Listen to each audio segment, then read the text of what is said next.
Whatever area you're in, there's a demand for something, and that's what we try to do. We try to find the demand and then fill that demand. Mike, where are we heading? Take a little tour around Texas City. Look at some of the first industrial buildings we purchased. Show you our little niche around here. That's what we're doing.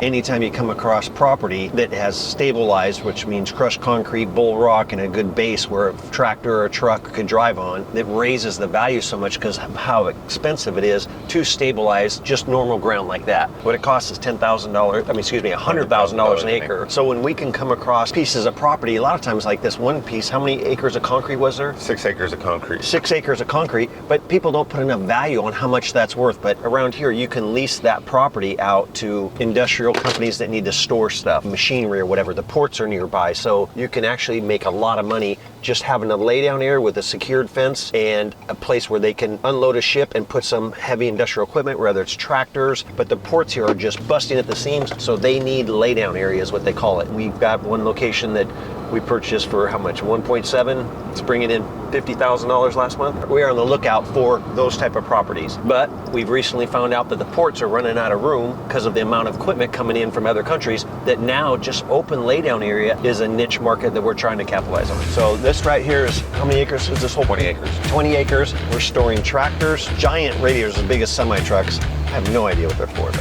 what do they actually use this for, do you know?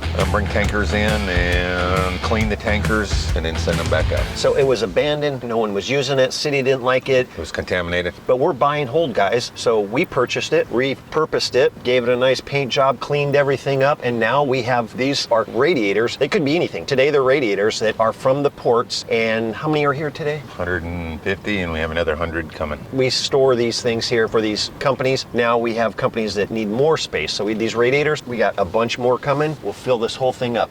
All right, check it out. When you're watching these videos, we know that you guys have questions that aren't answered. Might be about business, might be about real estate. Well, guess what? We can answer all those questions that aren't getting answered in this video. So shoot us a text at 928-605-4335 because there's questions that need to be answered, and this dude and I will answer those questions for you. 928-605-4335. Shoot us a text. This is just a piece of property that's fenced in, gates, cameras, lights, we added everything, and now there's a demand for people to just park their equipment while they wait to load it onto smaller trucks and take it throughout the rest of the country. But this dirt you're looking at here, normally this would be mud, and in order to make it like so that we can drive on it and store heavy equipment on it, it's literally $100,000 an acre. It's crazy. You put this down right here, this is called bull rock.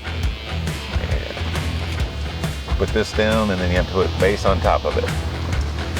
So anytime we can find a piece of property that's Stabilized. So a lot of the old buildings like this building here, we'll buy pieces of property that are just junky buildings, but they'll have 2 acres of stabilized land. Well, already the land that is stabilized, just the small amount of dirt on top, is worth $100,000 an acre. So there's 200 grand. Maybe you're buying the whole piece of property for 250. Don't worry about the building. Yeah, you're getting the building for free.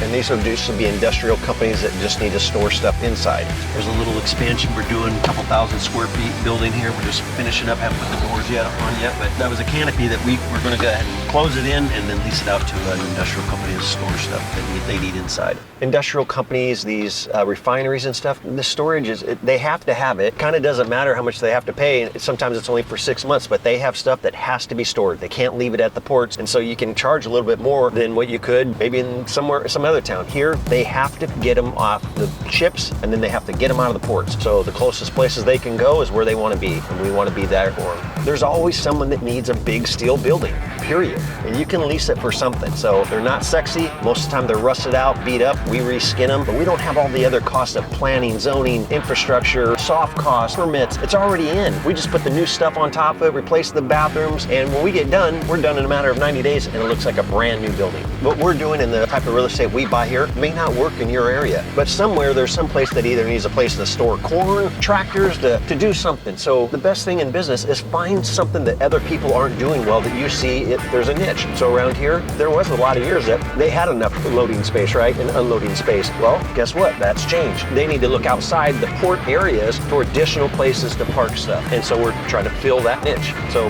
my suggestion to you is look around and have eyes of opportunity and look for things that aren't being taken care of in your area. But not everything works in every community. You just got to look out and find the best thing.